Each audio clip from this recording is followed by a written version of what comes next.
لاکھ تہجد کی نماز پڑھیے، رمضان کا مہینہ شروع ہونے والا 3 اپریل 2 اپریل سے روزہ رکھتے رہیے، لیکن سود، بیاج، سٹا، دڑا، اگر یہ ساری کی ساری کمائی اگر آپ نے نہیں چھوڑی تو آپ کا روزہ قبول نہیں، آپ کی نماز قبول نہیں، کلیئر کہہ رہا ہوں نماز قبول نہیں۔ مولانا صاحب آپ کیسے کہہ سکتے ہو؟ کوئی آدمی اگر مجھ سے پوچھے کہ مولانا صاحب اگر اس کرتے کو یا شیروانی کو میں پیشاب سے دھوؤں تو کیا پاک ہو جائے گی؟ تو پیشاب سے دھونے کے بعد کیا کوئی پنجابی پاک ہوگا؟ نہیں ہوگا۔ شیروانی کو ہم پیشاب سے دھوئیں تو پاک ہو جائے گی؟ نہیں ہوگی۔ اگر آپ عبادت کر رہے ہیں اور مال حرام کا کھا رہے ہیں، کمائی حرام کی ہے، تو یہ نماز، یہ روزہ کیسے قبول ہو جائے گا؟ نہیں ہو سکتا ہے، نہیں۔ جیسے وہ کتا آج برداشت نہیں کر رہا ہے کہ دوسرا کتا ہمارے مرے ہوئے بیل کو کھانے آئے، گوشت برباد ہوتا ہو جائے، لیکن کتے کو منظور نہیں کہ دوسرا کتا کھائے۔ سود اور بیاج کے کاروباری ہمیں کہاں نہیں ملیں گے؟ یہ کیا ہے؟ یہ ایک غریب آدمی ہمارے پاس آتا ہے، صاحب کچھ محنت کرنا چاہتے ہیں، ہمارے پاس پیسہ نہیں ہے، ہماری کچھ مدد کر دو۔ آپ نے کہا 5% بیاج پر، ٹھیک ہے میں تمہیں 1000 روپیہ دے رہا ہوں، 1 مہینے پر ہم 5% بیاج لیں گے، یعنی جب آپ واپس کرو گے تو ہم کو 1050 روپے 1 مہینے میں واپس کرو گے، یا 50 روپے مہینہ ہمیں دیتے رہنا، اور جب تم ہمارا پیسہ واپس کر دو گے ہم تم سے بیاج لینا چھوڑ دیں گے۔ یہ کیا ہے؟ ہم نے کسی کو 1 لاکھ روپیہ دیا اور ہر مہینے ہم اس سے 500 روپے اور 1000 روپے لے رہے ہیں، یہ سوچ کر کہ وہ ہمارے پیسوں سے کما بھی تو رہا ہے، لیکن آپ کسی کی مجبوری کا فائدہ اٹھا رہے ہیں۔ یہ زندگی گزارنے کے کون سے اصول ہیں اور کس نے دیے ہیں؟ ہمارے پیغمبر امام کائنات تو یہ فرماتے ہیں، سنیے، کہ درہم و ربا یاکلہ الرجل وہو یعلم، سود اور بیاج کا 1 درہم، آپ تو ہزاروں روپے وصول کر رہے ہیں، 1 روپیہ 1 درہم بھی اگر آپ نے لیا اور اس کو کھایا، یاکلہ الرجل وہو یعلم، وہ جانتا ہے کہ یہ سود ہے، وہ جانتا ہے کہ یہ بیاج ہے، وہ جانتا ہے کہ ہم نے کسی کو 1 لاکھ روپے دیا ہے اور اس نے ہم کو یہ 500 روپے یا 1000 روپے سود کا دیا ہے، اس میں 1 روپیہ بھی اگر آپ نے جان بوجھ کر کھایا اور جانتے ہیں کہ یہ سود کا ہے تو جانتے ہو یہ کتنا بڑا جرم ہے۔ اللہ کے نبی فرماتے اشد من 66 زنیۃ، 36 مرتبہ زنا سے زیادہ سخت ہے۔ کتنی آسانی کے ساتھ ہمارے حلق کے نیچے اتر جاتا ہے یہ معاملہ، کتنی آسانی سے ہم کھا جاتے ہیں۔ امام احمد اپنی مسند کے اندر ایک حدیث نقل کرتے ہیں، اللہ کے نبی نے فرمایا کہ الربا 72 حوبا، سود کے 72 درجے ہیں، 72 دروازے ہیں سود کے۔ وَأَيْسَرُهَا أَن يَنْكِحَ الرَّجُلُ أُمَّهُ، سب سے ہلکا دروازہ، سب سے قریب دروازہ، سب سے آسان دروازہ سود کا یہ ہے کہ ایک شخص اپنی ماں کے ساتھ نکاح کرتا ہے، ایک آدمی اپنی ماں کے ساتھ شادی کرتا ہے، نکاح کرتا ہے۔ آپ اور ہم سب جانتے ہیں کہ ماں کے ساتھ نکاح جائز نہیں ہے۔ مولانا جرجیز کو بلا لینا اور کہنا کہ جرجیز صاحب یہ میری ماں ہے، بڑی خوبصورت ہے، میں اس کے ساتھ شادی کر دوں گا۔ جرجیز صاحب قرآن کی 3 آیتیں کیا پورا قرآن پڑھ ڈالیں، اور پورا قرآن ایک بار کیا 1 لاکھ بار بھی پڑھ جائیں، تب بھی آپ کی ماں آپ کے اوپر حلال نہیں ہوگی۔ جس طرح قرآن کی آیتیں اور سارا کا سارا قرآن پڑھنے کے باوجود آپ کی ماں آپ کے اوپر حلال نہیں ہو سکتی ہے، اسی طریقے سے سود کو چاہے بسم اللہ کہہ کر کھاؤ یا پورا قرآن پڑھ کے آپ سود کا روپیہ کھائیں، وہ بھی حلال نہیں ہو سکتا ہے۔ سب سے ہلکا اور آسان دروازہ بتایا ہے کہ ایک شخص اپنی ماں کے ساتھ زنا کرتا ہے۔ اب سب سے ہلکا دروازہ یہ ہے تو 71 جو 71 دروازے اور ہیں وہ کتنے خطرناک ہوں گے؟ یہ کون زندگی گزارنے کے اصول ہم اپنی منمانی طریقے سے نہیں چلا سکتے ہیں، گزار سکتے ہیں، یہ وہی سکھائے گا اور اس کے نبی بتائیں گے۔ جس طریقے سے یہ ساری چیزیں حدیث کی کتابوں میں آپ کو ملیں گی، قرآن میں ملے گا، اسی طریقے سے دیکھیے نماز ہمارے اوپر فرض ہے۔ یہ نماز بھی دنیا میں جتنے بھی پیغمبر آئے، ہر نبی اور ہر پیغمبر کے اوپر یہ نماز فرض تھی۔ ہم اپنی مسجدوں کا جائزہ لیں، کون کہتا ہے کہ مسلمان بڑے پریشان ہیں؟ کون کہتا ہے کہ مسلمان بہت بے چین ہیں؟ کون کہتا ہے کہ مسلمان بہت زیادہ پریشانی کے عالم میں مبتلا ہیں؟ نہیں، فجر کی اذان ہمیں بتلاتی ہے کہ یہ مسلمان کتنے سکون کے ساتھ سو رہا ہے۔ فجر کی اذان کے بعد مسجدیں ہماری بتاتی ہیں کہ اس مسلمان کو کتنی آسانی کے ساتھ نیند آ رہی ہے۔ جس کو پریشانی ہوتی ہے اس کو نیند نہیں آتی ہے، جس کو بے چینی ہوتی ہے اس کو نیندیں نہیں آتی ہیں، جس کو ٹینشن ہوتا ہے اس کو نیندیں نہیں آتی ہیں۔ آپ کی نیند، آپ کا آرام سے سونا یہ بتلا رہا ہے کہ آپ کے اوپر کوئی پریشانی نہیں ہے، آپ کے اوپر کوئی مصیبت نہیں ہے۔ چاہے اتر پردیش کے اندر بے ایمانی کے ساتھ پھر سے وہی سرکار دوبارہ ریپیٹ ہو کے آ گئی ہو، لیکن اب یو پی کے اندر اگر مسلمان کہیں گے ہم بہت پریشان ہیں، جھوٹ بول رہے ہیں، کیونکہ فجر کی اذان کے بعد ہماری مسجدیں بتلا رہی ہیں کہ مسلمان کتنے آرام کے ساتھ سو رہا ہے، کتنے سکون کی نیند سو رہا ہے۔ اگر اس کو بے چینی ہوتی اور پریشانی ہوتی تو مسجدوں کی طرف وہ رخ کرتا۔ قرآن تو یہ کہتا ہے یا ایھا الذین آمنوا استعینوا بالصبر والصلاۃ، اے ایمانوں والو جب تمہارے اوپر کوئی مصیبت آئے تو صبر اور نماز کے ذریعے تم اللہ سے مدد مانگو، صبر اور نماز کے ذریعے تم اللہ سے مدد طلب کرو۔ ہمارے اوپر اگر مصیبت آئی ہے تو ہمیں صبر کرنا چاہیے تھا اور نماز پڑھنے کے بعد اللہ سے مدد مانگنی چاہیے تھی، لیکن ہم خواب خرگوش میں مست ہیں، ہم تو سو رہے ہیں، ہم نماز کی ہمیں مسجدوں کی کوئی فکر ہی نہیں ہے۔ تو آپ ہمیں بتائیے کہ ہمارے اوپر پریشانیاں کہاں ہیں، کہاں ہے ہمارے اوپر مصیبت؟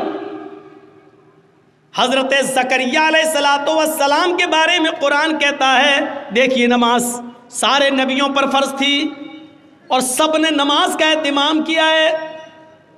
وَنَادَتْهُ الْمَلَائِكَةُ وَهُوَ قَائِمٌ يُصَلِّي فِي الْمِحْرَابِ، قرآن کہہ رہا ہے فرشتوں نے آواز دی، فرشتوں نے جب پکارا تو اس وقت حضرت زکریا محراب کے اندر نماز کی حالت میں کھڑے تھے۔ یعنی یہ نماز زکریا علیہ السلام بھی پڑھا کرتے تھے، زکریا علیہ السلام پر بھی فرض تھی۔ جب فرشتوں نے پکارا، فرشتوں نے آواز دی، وَنَادَتْهُ الْمَلَائِكَةُ وَهُوَ قَائِمٌ يُصَلِّي فِي الْمِحْرَابِ، تو حضرت زکریا علیہ السلام نماز کے اندر، محراب کے اندر نماز کی حالت میں تھے۔ زکریا علیہ السلام کی زندگی بتلا رہی ہے کہ زکریا علیہ السلام پر بھی نماز فرض تھی۔ زکریا علیہ السلام نے جس کی کفالت کی اس کا نام ہے مریم۔ حضرت مریم کو پال پوس کر بڑا کیا۔ حضرت مریم کو بھی حکم ہوتا ہے یا مریم اقنتی لربک، اے مریم اپنے رب کے لیے جھک جا، اپنے رب کی فرما بردار بن جا۔ وَاسْجُدِي وَارْكَعِي مَعَ الرَّاكِعِينَ، اے مریم اللہ کے لیے سجدہ کر، اللہ کے سامنے سر جھکا اور اسی کو رکوع کر۔ اے مریم اللہ کے علاوہ کسی اور کے لیے سجدہ جائز نہیں، اے مریم رکوع کرنے والوں کے ساتھ رکوع کر، سجدہ کر اور رکوع کرنے والوں کے ساتھ رکوع کر۔ وَاسْجُدِي وَارْكَعِي مَعَ الرَّاكِعِينَ، سجدہ کر اور رکوع کرنے والوں کے ساتھ رکوع کر۔ یہ حضرت مریم جو ایک عورت ہیں اور ایسی پاک دامن عورت ہیں کہ جن کو اللہ رب العالمین نے ان کے نکاح شادی سے پہلے ان کو بیٹا عطا فرمایا، حضرت عیسیٰ ان کے بطن سے پیدا کیا، ان کو کسی مرد نے چھوا بھی نہیں تھا، لیکن اس عورت کو بھی اللہ رب العالمین حکم دے رہا ہے، آئے مریم اپنے رب کی فرما برداری کر، اس کی اطاعت کر، وسجودی اور سجدہ کر، ورکعی مع الراکعین اور رکوع کرنے والوں کے ساتھ رکوع کر۔ حضرت موسیٰ علیہ السلام کو کہا جا رہا ہے، اے موسیٰ سنو، اننی انا اللہ،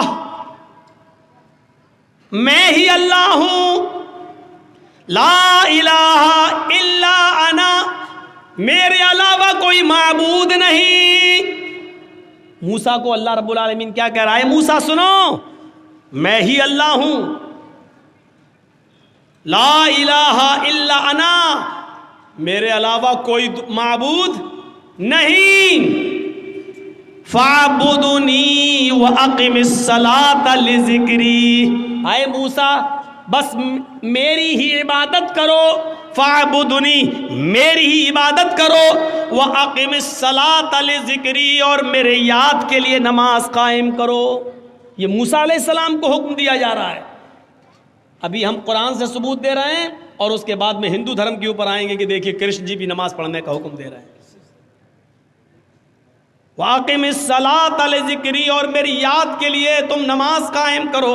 یہ موسیٰ علیہ السلام پر بھی اللہ رب العالمین نے نماز فرض کی، اور موسیٰ پر نماز تو ایسی فرض تھی کہ موسیٰ علیہ السلام اللہ کے نبی سے بار بار کہتے تھے کتنے وقت کی نماز ہے؟ 50۔ نہیں پڑھ پائے گی آپ کی امت، پھر جائیے کم کرائیے، پھر کہے کتنی رہ گئی؟ کہ 40، کہ ابھی بھی زیادہ اور کم کراؤ، کتنی رہ گئی؟ 30، یہ بھی زیادہ، پھر جاؤ، اب کتنی رہ گئی؟ 20، یہ بھی زیادہ، پھر جاؤ، پھر گئے کتنی رہ گئی؟ 10، یہ بھی زیادہ ہیں۔ اے موسیٰ کیا 10 تو ٹھیک ہے، نہیں پھر جاؤ، پھر گئے کتنی رہ گئی؟ کہ 5، کب؟ پھر جاؤ، میری امت 2 وقت کی نماز نہیں پڑھ پائی، آپ کی امت 5 وقت کی کیسے پڑھے گی؟ اللہ کے نبی فرماتے اب نہیں جاؤں گا۔ کیوں؟ کہ اب مجھے بار بار اپنے رب کے پاس جاتے ہوئے شرم آتی، کتنی کم کراؤں؟ 50 سے 5 رہ گئیں، 10 گنا اللہ نے کم کر دی، پھر جاؤں تو کیا بالکل ختم کروا دوں؟ نہیں، اب نہیں جاؤں گا، 5 وقت کی فرض ہو گئی۔ تو موسیٰ علیہ السلام پر بھی نماز فرض تھی، حضرت ابراہیم علیہ السلام کے اوپر بھی یہ نماز فرض تھی۔ جب حضرت ہاجرہ کو اور ان کے پیٹ سے پیدا ہونے والے بچے اسماعیل کو جب حضرت ابراہیم علیہ السلام نے بے آب و گیاہ وادی پہ چھوڑ دیا، غیر ذی زرع وادی میں چھوڑ دیا، ایک بیابان جنگل میں میدان منا میں چھوڑ دیا، اور جب چلے گئے دور گئے تو فرمایا ربنا انی اسکنت من ذریتی بواد غیر ذی زرع عند بیتک المحرم لیقیموا الصلاۃ۔ اے ہمارے رب، اے ہمارے پروردگار، ہم نے اپنی ذریت کو، ہم نے اپنی اولاد کو، ہم نے اپنے بیوی اور بچے کو ایک ایسی بیابان جنگل میں چھوڑ دیا ہے جہاں ان کا کوئی پرسان حال نہیں ہے، جہاں ان کا کوئی دیکھ ریکھ کرنے والا نہیں ہے سوائے تیرے۔ اے اللہ، میں نے ان کو غیر آباد، غیر مانوس جگہ پر ہم نے ان کو چھوڑ دیا ہے، بجلی نہیں ہے، پانی نہیں ہے، کھانا نہیں ہے، ایک بیابان جنگل میں ہم نے ان کو چھوڑ دیا ہے، بے آب و گیاہ وادی میں ہم نے ان کو تیرے بھروسے پر چھوڑ دیا ہے۔ اے اللہ، اس لیے یہاں چھوڑا ہے کہ ان سے آبادی بڑھے، پھلے پھولے، لیقیموا الصلاۃ، تاکہ یہاں یہ لوگ جب پڑھنے لگے اور آبادی بڑھ جائے تو نماز قائم کی جانے لگے، نماز پڑھی جانے لگے۔ ہم نے ایک ایسے بے آب و گیا جنگل میں، وادی میں چھوڑ دیا ان کو، لیقیموا الصلاۃ، تاکہ یہاں نماز قائم کی جا سکے، نماز ادا کی جا سکے۔ ابراہیم علیہ السلام پر بھی نماز فرض تھی۔ ایک دوسرے موقع پر ابراہیم علیہ السلام نے کہا رب اجعلنی مقیم الصلاۃ ومن ذریتی ربنا وتقبل دعا۔ غور کرو قرآن کی اس آیت پر، ابراہیم کیا کہہ رہے ہیں؟ اے اللہ مجھے اور میری اولاد کو نماز کا قائم کرنے والا بنا دے. رب اجعلنی مقیم الصلاۃ ومن ذریتی، اے اللہ مجھے اور میری ذریت کو، میرے بیوی بچوں کو، میری اولاد کو مقیم الصلاۃ، نماز کا قائم کرنے والا، نماز کا پڑھنے والا بنا دے، نماز کا پڑھنے والا بنا دے. ربنا وتقبل دعا، اے اللہ تو ہماری اس دعا کو قبول فرما لے. اے اللہ ہمیں اور ہماری اولاد کو نمازی بنا دے، نماز کا قائم کرنے والا بنا دے. اس سے پتہ چلتا ہے کہ نماز ہر نبی پر فرض تھی. جب مریم کے پیٹ سے عیسیٰ آئے تو لوگوں میں ہنگامہ ہو گیا، ہیں مریم نے بچہ پیدا کیا، ارے اس کی تو شادی نہیں ہوئی ہے، پھر بچہ کیسے پیدا ہو گیا؟ خرافاتی لوگ گھیر لیے، مریم بتاؤ یہ بچہ کہاں سے آیا؟ تم تو محراب میں نماز پڑھتی ہو، عبادت میں مصروف رہتی ہو اور اتنی نیک بنتی ہو، اور پھر شادی سے پہلے بچہ، یعنی سب کو دکھاتی ہو، ڈھڈورا پڑتی ہو، اور حالت یہ ہے کہ تم نے ایک ناجائز بچے کو جنم دے دیا. شادی سے پہلے یہ بچہ کہاں سے آیا؟ پہلے تو مریم خاموش رہی، جب لوگوں کے تانے وہ سن نہ سکی. بڑے بڑے کمنٹ، بڑے بڑے گندے کمنٹ بھی آتے ہیں نا، کیچڑ اچھالا جاتا ہے نا، اور یہ تو سامنے دکھ رہا ہے کہ مریم کی شادی نہیں ہوئی ہے، پھر بچہ کہاں سے؟ جب مریم اس کمنٹ کو سن نہیں سکی اور لوگوں کے باتیں اور تانے جب برداشت نہ کر سکی تو اشارہ کر دیا اس بچے سے پوچھ لو. مجھ سے کیا پوچھتے ہو، اس سے پوچھ لو کہ تیرا باپ کون ہے، وہ خود ہی بتا دے گا، جاؤ جاؤ. جب مریم نے اس بچے کی طرف اشارہ کیا، قرآن کیا کہتا ہے؟ جب لوگوں سے کہا اس بچے کی طرف جاؤ تو لوگوں نے کہا کیف نکلم من کان فی المہد صبیا، اے مریم تو مجھے اس کے پاس بھیج رہی ہے جو پالنے میں جھول رہا ہے، جو گہوارے میں کھیل رہا ہے، جو ایک چھوٹا سا بچہ ہے، وہ کیا بولے گا؟ کیف نکلم، ہم کیسے اس سے بات چیت کریں جو گہوارے میں پڑا ہوا ہے، جو پالنے کے اندر پڑا ہوا ہے، جو جھول رہا ہے، جو کھیل رہا ہے، حالانکہ وہ ابھی چھوٹا سا دودھ پیتا بچہ ہے. وہ ہم سے کیسے بات کرے گا؟ ہم اس سے کیسے گفتگو کریں؟ وہ ہمیں کیا جواب دے گا؟ جواب تو تمہیں دینا ہے، تم بتاؤ کہ یہ بچہ کہاں سے آیا. کیف نکلم من کان فی المہد صبیا، اے مریم اس بچے کے پاس کیا بھیجتی ہے؟ وہ تو پالنے میں جھول رہا ہے، وہ تو چھوٹا سا بچہ ہے، وہ ہماری بات کا کیا جواب دے گا؟ ابھی اتنا کہا ہی تھا قوم کے لوگوں نے، اتنے میں وہ بچہ یعنی عیسیٰ علیہ السلام اسی جھولے سے آواز دیتے ہیں، اسی پالنے سے، وہ گہوارے سے بولتے ہیں، انی عبداللہ اتانی الکتاب وجعلنی نبیا وجعلنی مبارکا اینما کنت وَأَوْصَانِي بِالصَّلَاةِ وَالزَّكَاةِ مَا دُمْتُ حَيًّا.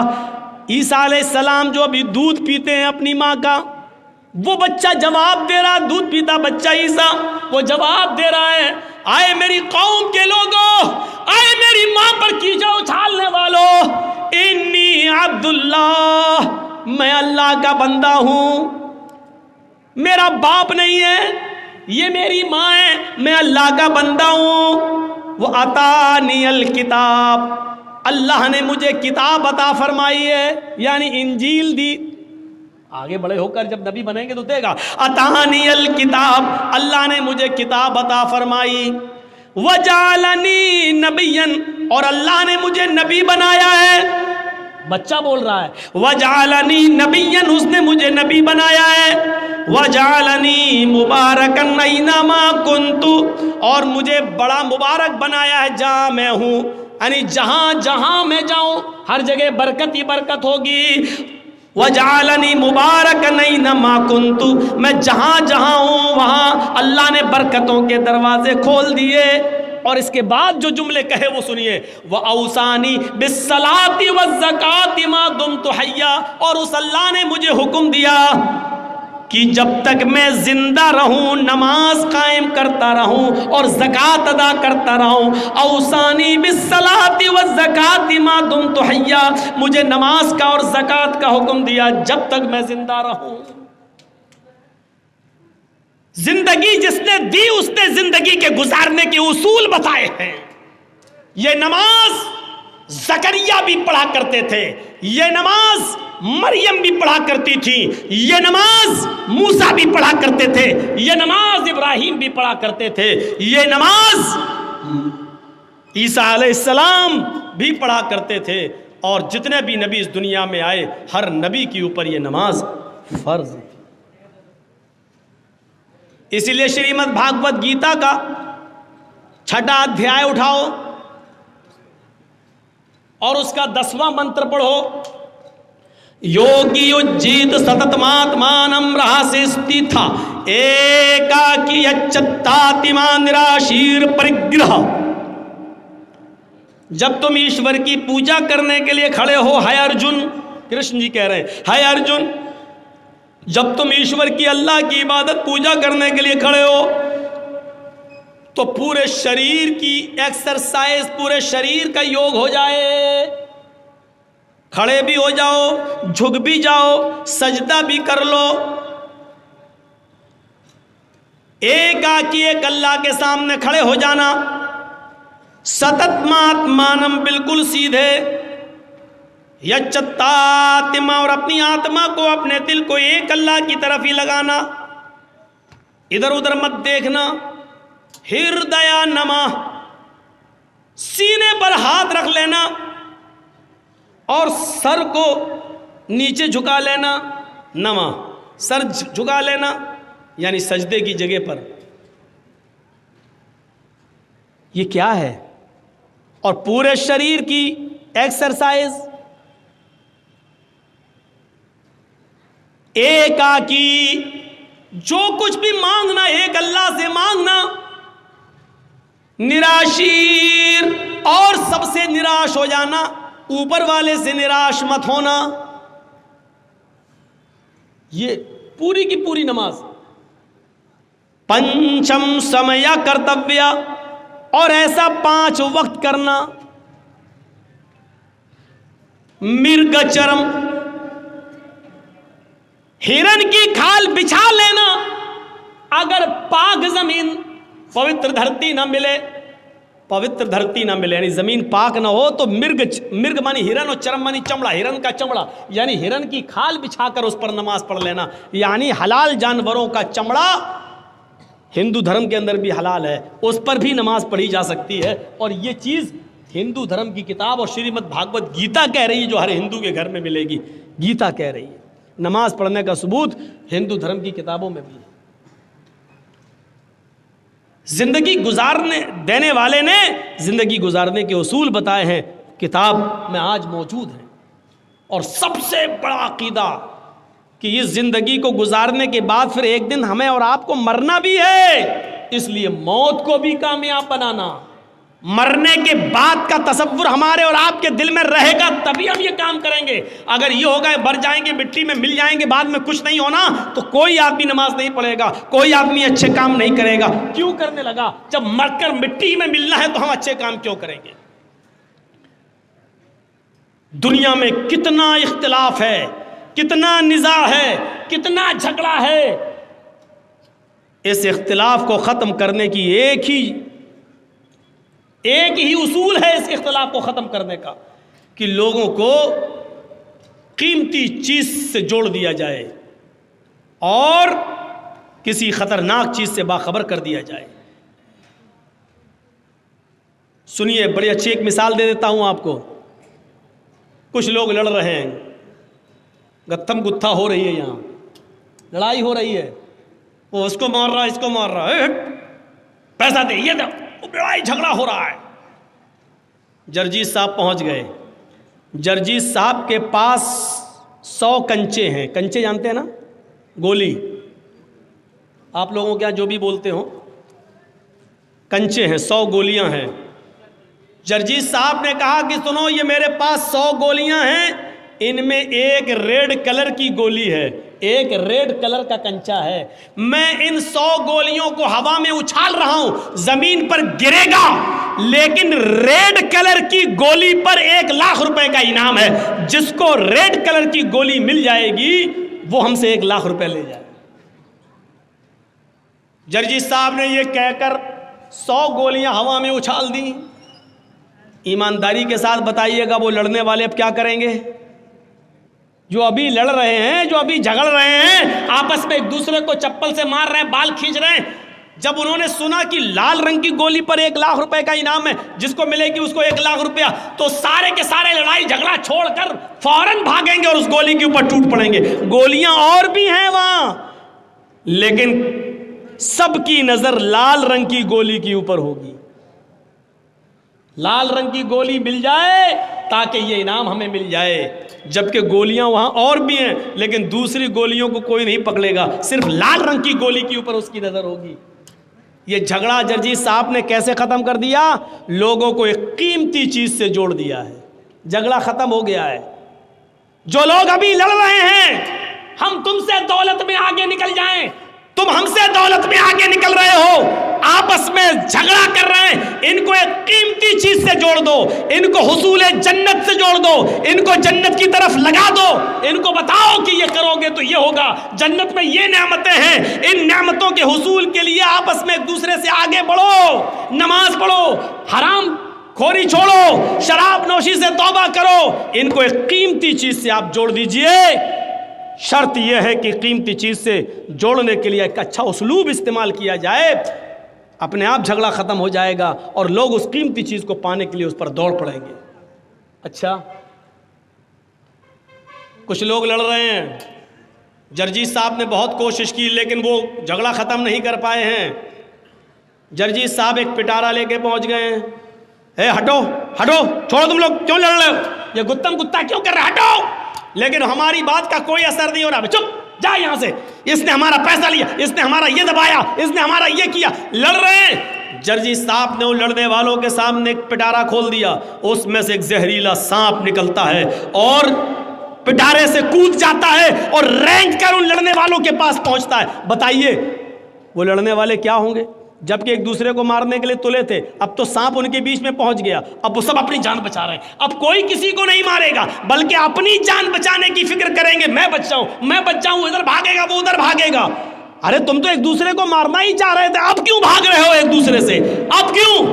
اب ان کو اپنی جان کی فکر ہو گئی ہے، اب وہ اپنا اختلاف، اپنا جھگڑا بھول گئے، اب ان کو اپنی جان کی فکر ہو گئی ہے۔ میرے بھائیوں، ایسے لوگ جہاں اس طریقے کے ہوں وہاں ان کو جہنم کے عذاب سے ڈراؤ کہ دیکھو سود کھانے والے کا یہ عذاب، زنا کرنے والے کا یہ عذاب، چوری کرنے والے کا یہ عذاب، مال حرام کھانے والوں کا یہ عذاب، شراب پینے والوں کا یہ عذاب، ان کو بتاؤ اور ہوشیار کرو کہ دیکھو اس سے ہر آدمی کو اپنے آپ کو بچانا چاہیے۔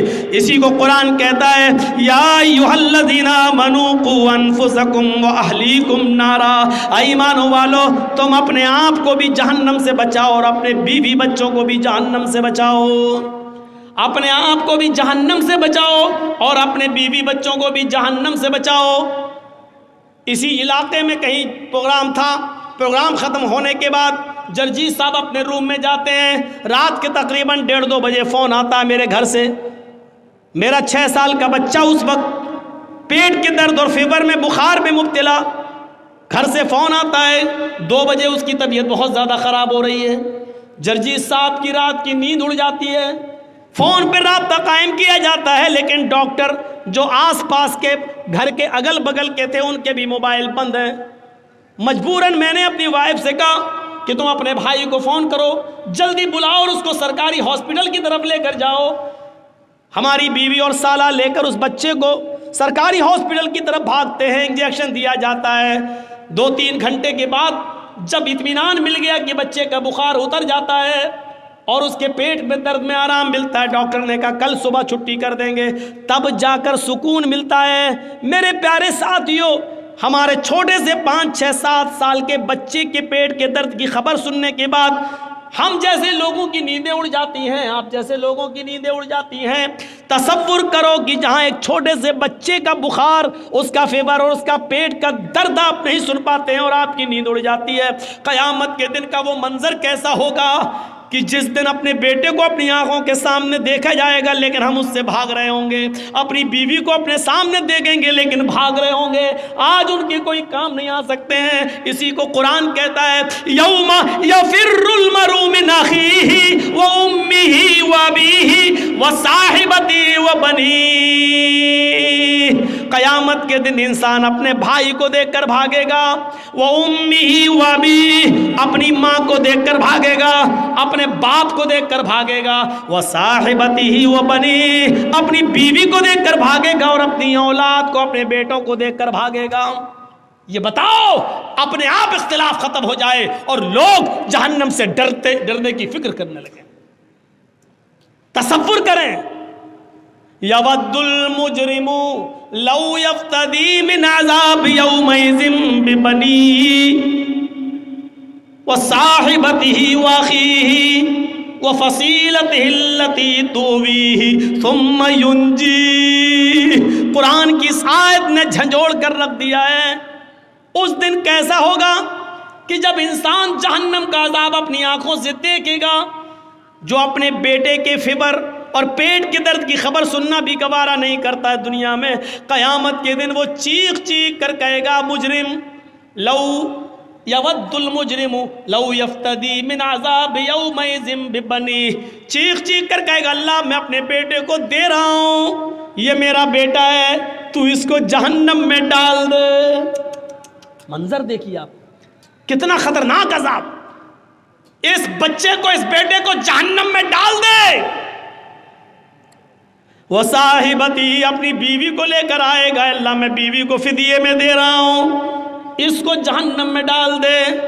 وہ اخیہ، اپنے بھائی کو لے کر آئے گا، آئے اللہ دنیا میں میرا اور اس کا خون کا رشتہ ایک، میری ماں ایک، میرا باپ ایک، یہ میرا بھائی، لیکن آج تو اس کو لے لے۔ وَفَصِيلَتِهِ الَّتِي تُؤْوِيهِ، پورا خاندان ایک طرف، اے اللہ یہ میرا چچا ہے، یہ میرا بابا، یہ کاکا ہے، یہ نانا ہے، یہ دادا ہے، یہ میرا قبیلہ، یہ میرا کنبہ ہے، تو سب لے لے، ان کو جہنم میں ڈال دے۔ ثم ینجیہ، لیکن اسے بچا لے، مجھے تو جنت میں ڈال دے، ان سب کو جہنم میں پھینک دے۔ کیسے انسان گوارا کرے گا؟ اپنی اولاد کو اپنے ہاتھ سے اللہ کو دے گا، لے اللہ اس کو جہنم میں ڈال دے لیکن مجھے نہیں، اللہ میری بیوی کو جہنم میں پھینک دے لیکن مجھے نہیں، اللہ میرے بھائی کو جہنم میں ڈال دے لیکن مجھے نہیں، اللہ میرے خاندان کو جہنم میں ڈال دے لیکن مجھے نجات دے دے، میں نہیں جانا چاہتا۔ تصور کیجئے آپ، یہاں بیٹا جل رہا ہے، آگ لگ جائے گھر میں، بیٹا جل رہا ہے، باپ کسی بھی قیمت پر دروازہ توڑے گا اور اپنے بچے کو بچانے کی فکر کرے گا کہ اسی طرح بچا لے، اگر ہم جلتے ہیں جل جائیں لیکن میرا بیٹا بچ جائے۔ دنیا کی آگ میں اپنے آپ کو چھلانگ لگا لیتے ہو اپنے بچے کو بچانے کے لیے، لیکن قیامت کے دن جہنم کی آگ اتنی تیز ہوگی، ایک بار دیکھو گے تو اپنے بیٹے کو ڈالنا گوارا کر لو گے، اپنے آپ کو نہیں، اپنی بیوی کو، اپنے بھائی کو ڈالنا گوارا کر لو گے لیکن اپنے آپ کو نہیں۔ یہ صورتحال ہوگی وہاں پر، اور یہ تصور ہر مذہب کے اندر ہے۔ زندگی دینے والے نے ہمیں بتایا ہے کہ یہ زندگی میرے بتائے ہوئے طریقے پر چلو، کیونکہ یہ زندگی یہاں ختم ہونے کے بعد بھی ختم نہیں ہوگی، اخروی زندگی ہم تمہیں پھر دیں گے اور پھر تمہیں جہنم کے اندر یا جنت کے اندر ڈالا جائے گا، پھینکا جائے گا۔ ہمیں اس چیز کا احساس ہونا چاہیے، ایک ڈر ہمارے اندر ہونا چاہیے۔ آپ کو ایک واقعے کی طرف لے کر چلتا ہوں۔ سن 1969 کے اندر، سن 1979 کے اندر، سن 1979 کے اندر، 1979 کے اندر امریکہ نے سب سے پہلا اسکائی لیب آسمان کی طرف چھوڑا۔ سنیے، امریکہ نے سب سے پہلا اسکائی لیب آسمان کی طرف چھوڑا۔ جب وہ آسمان کی بلندیوں پر چلا گیا، اس کا وزن تقریباً 80 ٹن تھا، 80 ٹن۔ وہ آسمان کی بلندیوں پر چلا گیا، جس دنیاوی سسٹم سے وہ چل رہا تھا اس کا کانٹیکٹ، اس کا کنیکشن دنیاوی سسٹم سے منقطع ہو گیا، کٹ گیا۔ اسکائی لیب نے اپنا تعلق دنیا کے سسٹم سے ختم کر لیا، یعنی اب دنیا میں کوئی سسٹم ایسا نہیں جو اسکائی لیب پر کنٹرول کر سکے۔ 80 ٹن کا وہ اسکائی لیب کنٹرول سے باہر ہو جاتا ہے۔ امریکہ نے اعلان کر دیا پوری دنیا کے اندر، لوگوں اسکائی لیب سے کنٹرول ختم ہو گیا ہے، اب یہ زمین کی طرف آ رہا ہے، اور یہ دنیا کے کسی بھی ملک میں، دنیا کے کسی بھی دیش میں کسی بھی وقت گر سکتا ہے، لہٰذا اپنے آپ کو خود بچاؤ اور اپنے آپ کی حفاظت کرو۔ غور کیجئے، اسکائی لیب 80 ٹن کا اس دنیا کی طرف تیزی کے ساتھ گر رہا ہے، تیزی کے ساتھ آ رہا ہے، اور پوری دنیا کے اندر مشہور ہو گیا کہ اسکائی لیب نے اپنا تعلق، اپنا کنٹرول ختم کر دیا۔ لوگ بھاگنے لگے، ایسا لگ رہا تھا کہ ہر انسان یہ سوچ رہا ہے وہ اسی کے اوپر نہ گر جائے۔ پوری دنیا میں کھلبلی مچ گئی، اور مسجدوں میں، کنیساؤں میں، گرجا گھروں میں دعائیں ہونے لگیں کہ اے اللہ، جو جس کو ماننے والا ہے، اے اللہ اس کو ہمارے سروں پر نہ گرنے دے، ہمارے سروں سے بچا لے۔ میں وہ کہاں گرا، کس خطے میں گرا مجھے نہیں معلوم، لیکن اتنا ضرور میں بتا دوں کہ جب 80 ٹن کا اسکائی لیب کنٹرول چھوڑ دیتا ہے تو اس کا ڈر پوری دنیا کے ہر انسان کے اندر محسوس ہوتا ہے، اور انسان یہ سوچنے لگتا ہے کہ کہیں یہ میرے سر پر ہی نہ گر جائے، میرے اوپر ہی نہ گر جائے۔ ایک چھوٹے سے اسکائی لیب جس کا وزن 80 ٹن ہے، آپ اس سے اتنا ڈر رہے ہیں کہ میرے اوپر نہ گر جائے۔ یہ دنیا نے دیکھا، اپنی آنکھوں سے دیکھا۔ جہنم کا تو ایک سانپ اتنا خطرناک ہے کہ اگر اللہ تعالیٰ اس کو دنیا میں چھوڑ دے تو وہ ایک پھنکار مار دے سے جہنم کا ایک سانپ اگر دنیا میں بھیج دیا جائے اور ایک بار وہ ایسے کر دے بس، تو اس کے منہ سے نکلنے والی ایک پھنکار کی وجہ سے، ایک پھنکار سے پوری دنیا میں جتنی بھی کچی زمین ہے، کھیتی ہے، اور جہاں اناج پیدا ہوتا ہے، اس کے ایک پھنکار سے پھر پوری دنیا کے اندر کبھی غلہ پیدا نہ ہو، کبھی اناج پیدا نہ ہو، اس کی ایک پھنکار سے ساری کی ساری زمین جل کر راکھ ہو جائے اور پھر اناج پیدا کرنے کے لائق نہ رہے۔ مسند احمد کی روایت ہے، اللہ کے نبی نے فرمایا جہنم میں اگر کسی کو ایک لمحے کے لیے ڈال دیا جائے، ایک لمحہ کتنا ہوتا ہے، آنکھ بند کرو اور کھولو،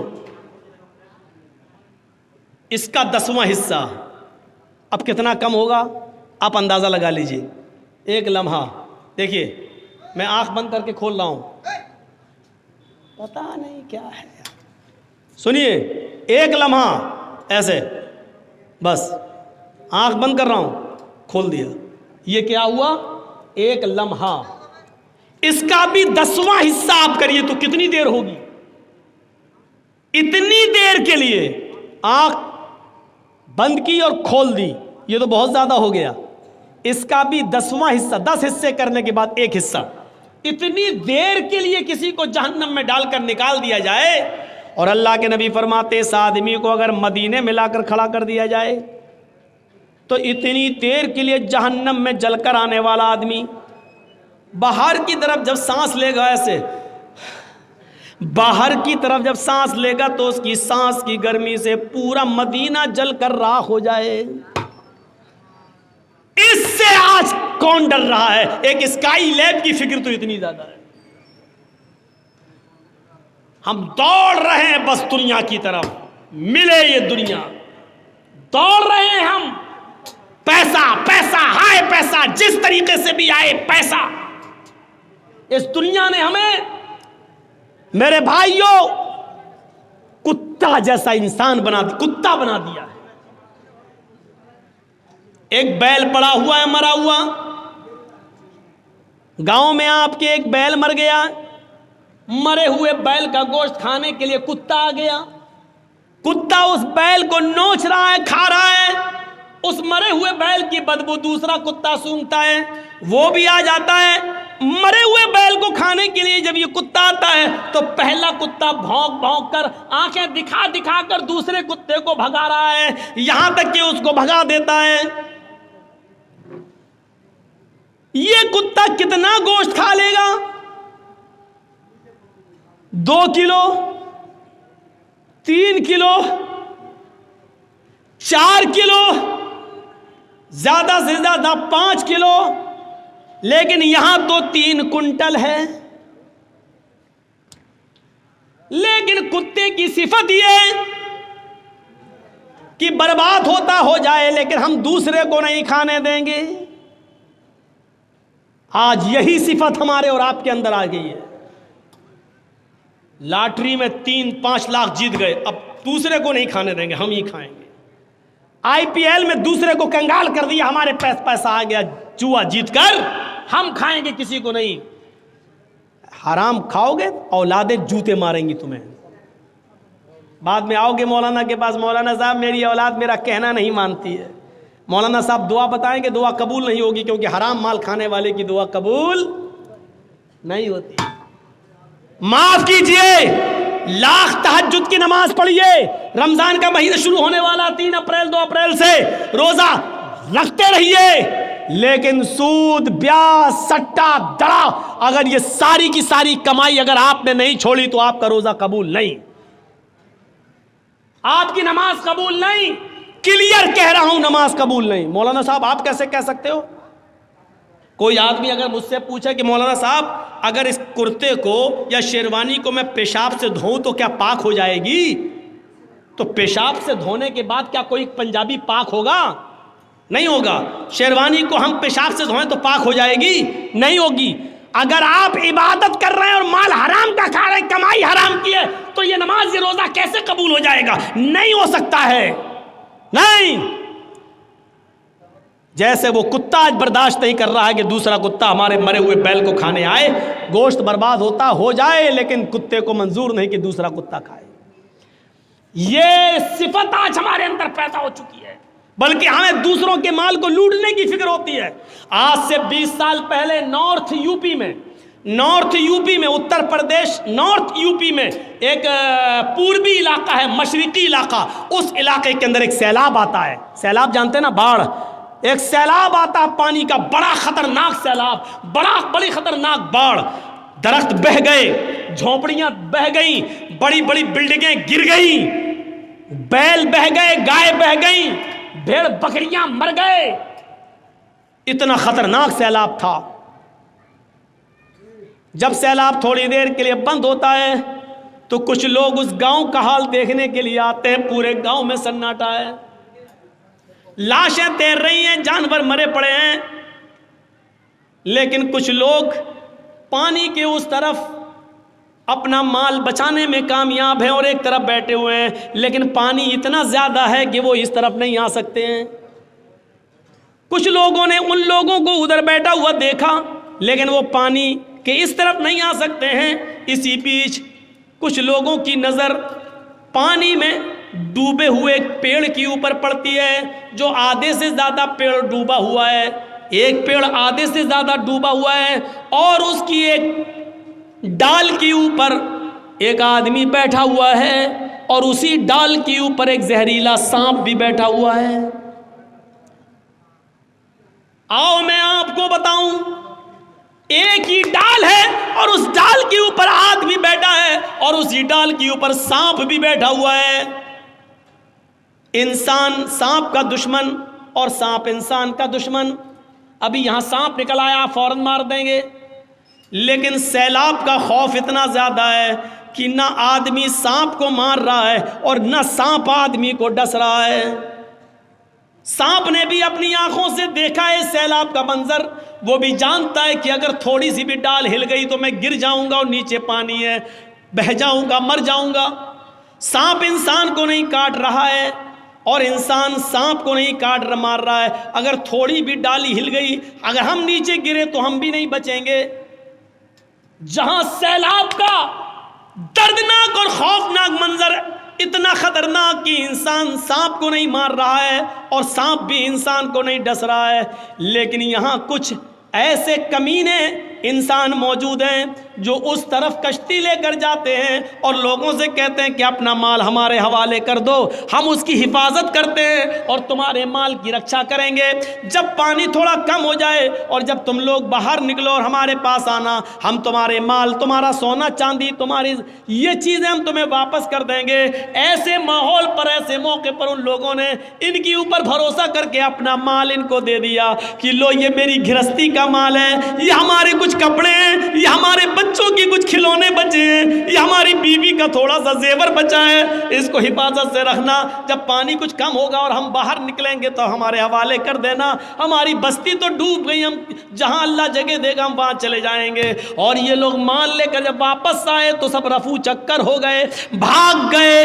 میرے بھائیو، آج انسان کا حال یہ ہو چکا ہے کہ ایسے موقع پر بھی ان لوگوں نے دوسروں کی مجبوری کا بھی فائدہ نہیں، مجبوری بھی نہیں دیکھی اور ان کا بھی مال لوٹ کے بھاگ گئے، فرار ہو گئے۔